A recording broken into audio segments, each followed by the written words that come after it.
Hi everyone, welcome to week 14 of It's as Easy as AAC. Today is a little bit of a refresher, so let's get right into it. We're talking a little bit about cueing and how we can support our students with communication devices, whether it's a core board or a high-tech communication device. What we want to do is make sure that they are having a SNUG phrase. So that means that it's a spontaneous, novel utterance generation. So that way it's their words, not ours, which sometimes it's hard when they need our prompting to use their device. We can give them the option and open up the ability, but we want to make sure that modeling is very different than our prompting. So we can never know what a student's going to want to say in a setting.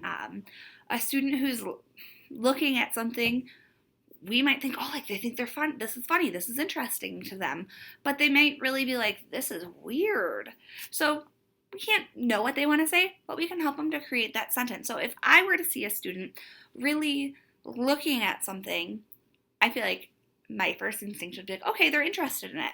But instead of just going and assuming something that we don't know, we could instead provide them the ability to share with us what they know. So we could get them started and let them know,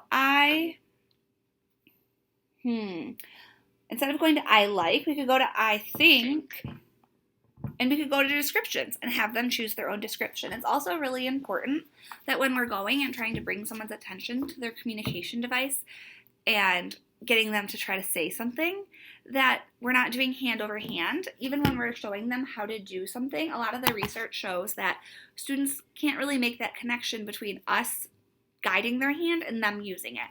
So, trying to avoid hand over hand with communication devices as much as possible. And if a student needs that little urge or that push to use their device, you can always prompt them by pushing their elbow a little bit. Sometimes a little arm support here so they can see that, oh, I'm supposed to hold my hand up to the device. It's a little reminder. You can use it.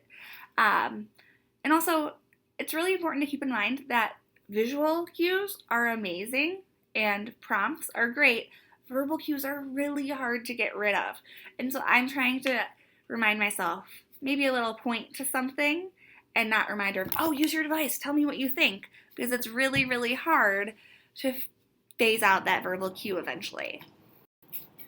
So we don't want to assume what they're saying, but that doesn't mean that we can't show them what we think. And so that would be modeling and not a form of prompting. So we could tell them, oh, I think it's fun.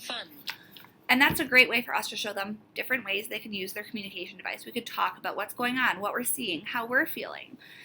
And we don't always have to be assuming what the child's wanting to say. So in summary, I just want to remind us that we're not doing hand over hand as much as possible, and that instead we could give the little prompt of the arm or support of the arm, and to try to use visual cues. And let's make sure that we're not assuming what a student wants to say, and instead giving them the opportunity to share their personality with us. Have a great weekend.